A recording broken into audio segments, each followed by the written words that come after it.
Assalamualaikum warahmatullahi wabarakatuh. Teman-teman, selamat datang kembali di Dollar Hunter. Seperti biasa, teman-teman, di channel ini kita akan membahas tentang perkembangan situasi terkini yang terjadi di dunia cryptocurrency.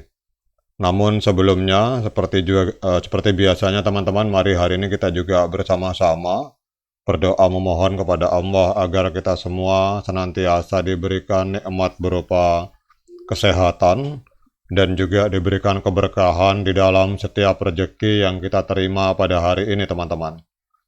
Oke, teman-teman, hari ini kita akan jalan-jalan ke CoinMarketCap. Kita lihat untuk hari ini Fear and Greed Index ada di angka 67. Kelihatannya banyak orang menjual koin, teman-teman.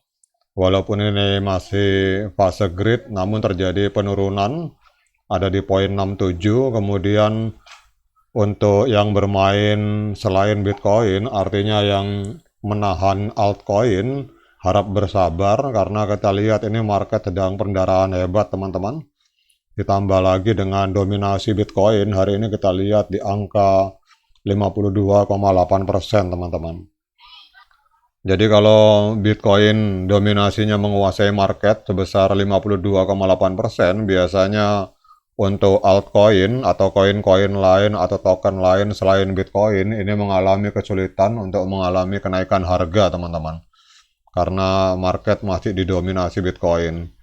Kemudian Ethereum hari ini menguasai market di posisi kedua dengan nilai kapital sebesar 16,3% dari keseluruhan market kripto, teman-teman.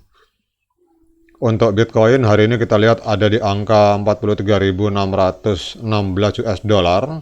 Untuk 24 jam terakhir mengalami koreksi sebesar 1%. Namun untuk 7 hari ini masih mengalami kenaikan sebesar 3%, teman-teman. Sementara Ethereum hari ini diperdagangkan di angka 2.196 US dollar. Untuk time frame 24 jam mengalami koreksi sebesar 2,4%. Dan untuk 7 hari mengalami penurunan sebesar 3,7%, teman-teman. Namun teman-teman, hari ini kita akan langsung masuk ke sebuah media online yang bernama Cryptonomist. Ini adalah sebuah media yang juga menjadi rujukan bagi para trader maupun investor di dunia kripto. Ini ada sebuah berita yang hari ini sedang menegangkan bagi para pemain di dunia kripto. Kita lihat di sini bahwa BlackRock ini sedang menunggu persetujuan Bitcoin Spot ETF dan diperkirakan keputusannya ini akan dikeluarkan oleh SEC pada hari Rabu, teman-teman.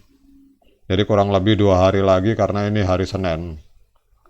Jadi kalau kita melihat berita di sini, teman-teman, di media ini bahwa sebagaimana dilaporkan oleh Fox Business bahwa BlackRock, perusahaan manajemen aset terbesar di dunia, dan hari ini sedang menunggu persetujuan Bitcoin Spot ETF, teman-teman, dan sedang mengantisipasi persetujuan dari SEC dalam waktu 1 minggu mendatang. Kemudian juga kalau kita lihat, diharapkan ini keputusan ini akan di-launching pada hari Rabu, kurang lebih 2 hari lagi. Dan bersamaan dengan antisipasi ini, beberapa bursa saham telah menyajikan versi terbaru dari formulir 19B4 terkait Bitcoin ETF yang diajukan oleh beberapa perusahaan aset besar termasuk Fidelity, kemudian Grayscale Investment, Valkyrie, dan ARK, kemudian ada Invesco. Jadi yang mengajukan untuk permohonan Bitcoin ETF ini, teman-teman, ini bukan hanya BlackRock tapi banyak sekali perusahaan-perusahaan besar yang ada di Amerika sana, teman-teman. Jadi kalau kita lihat dari laporan ini, teman-teman, bahwa BlackRock ini mengharapkan pada hari Rabu nanti ini adalah akhir dari penantian panjang mereka untuk persetujuan Bitcoin Spot ETF. Dalam proyeksi mereka, pada hari Rabu itu akan menjadi momen penting ketika SEC memberikan lampu hijau pada permintaan tersebut. BlackRock dengan statusnya sebagai pemain utama dalam industri keuangan global ini menjadi salah satu kandidat kuat untuk membawa Bitcoin Spot ETF ke market, teman-teman. Yang menariknya, teman-teman, ada sebuah perusahaan besar juga di luar BlackRock yang bernama Grayscale. Ini kalau kita lihat Grayscale ini adalah salah satu pemain yang mencuri perhatian dalam dunia kripto melalui salah satu pengumumannya di Twitter. Grayscale menegaskan langkah maju mereka di dalam mengubah GBTC, salah satu pondasi terkenal mereka, menjadi ETF Bitcoin Spot, teman-teman. Jadi di dalam Grayscale ini ada aset yang bernama GBTC, ini dirubah menjadi ETF Bitcoin Spot, teman-teman. Jadi langkah ini dianggap signifikan karena membedakan Grayscale dari pemain lain yang lebih fokus pada penciptaan dana spot berbasis Bitcoin, teman-teman.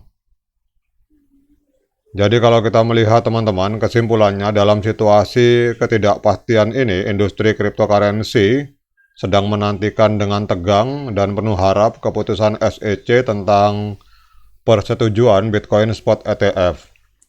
BlackRock, kemudian Fidelity, Grayscale, dan perusahaan-perusahaan besar lainnya bersaing untuk mendapatkan persetujuan ini, teman-teman. Sambil mengharapkan terobosan positif, industri ini juga harus mengatasi tantangan dan polemik yang akan menjadi bagian integral dari perjalanan mereka. Dan kita berharap, teman-teman, agar mudah-mudahan Bitcoin Spot ETF ini bisa disetujui oleh SEC, sehingga ini akan mendongkrak harga Bitcoin dan pada gilirannya juga akan mendongkrak aset-aset lain, teman-teman. Karena kita lihat bahwa hari ini, karena Bitcoin koreksi, hampir semua koin mengalami pendarahan hebat. Bahkan Cardano ini sampai koreksi sampai 8%, dan di time frame 7 hari koreksi sampai 18%, teman-teman. Oke, teman-teman, dengan adanya kabar positif tentang kemungkinan akan disetujuinya Bitcoin ETF pada hari Rabu, kita akan melihat secara teknikal pergerakan harga pada Bitcoin, teman-teman. Karena kadang-kadang berita itu tidak bisa dipercaya, teman-teman. Kita tahu bahwa para pemain elit global seperti BlackRock ini biasa bermain dengan media. Kalau saya pribadi, saya lebih percaya kepada indikator teknikal karena angka tidak pernah berbohong, teman-teman. Namun sekali lagi saya tegaskan bahwa saya di sini bukan sebagai seorang penasihat keuangan. Jadi teman-teman yang ingin melakukan pembelian atau penjualan Bitcoin, silakan melakukan observasi secara mandiri, teman-teman. Jadi seperti biasa, saya hanya menggunakan dua indikator sederhana, yaitu MA50 dan 200. Kalau kita lihat di time frame daily, memang masih sideways, teman-teman, untuk Bitcoin masih konsolidasi. Namun ini masih di area golden cross karena pada tanggal 30 Oktober 2023 itu MA50 memotong MA200 ke arah atas, teman-teman. Jadi MA50 masih di atas dari MA200, sehingga ini masih area golden cross, teman-teman. Kemudian kalau kita lihat di time frame H4, teman-teman, ini golden cross-nya malah sudah lama sekali terjadinya, teman-teman, yaitu pada tanggal 18 September 2023, dan sampai hari ini belum ada tanda-tanda dead cross walaupun konsolidasi luar biasa. Dan kemudian juga kita lihat bahwa memang harga di time frame H4 ini mengalami roller coaster, teman-teman. Jadi naik turunnya luar biasa, tetapi secara indikator teknikal yang biasa saya pakai, ini belum ada tanda-tanda untuk dead cross, teman-teman. Jadi dia masih ada di area golden cross walaupun harga bergerak sangat liar, teman-teman. Jadi kalau saya biasanya pada saat dia dead cross, saya akan keluar dari market, terutama di H4. Kemudian pada saat dia golden cross di H4, saya akan masuk. Oke, teman-teman, demikian update informasi ini, semoga bermanfaat bagi kita semua. Kemudian bagi yang ngopi, jangan lupa diseruput kopinya, mumpung masih panas. Sekian dari saya. Assalamualaikum warahmatullahi wabarakatuh.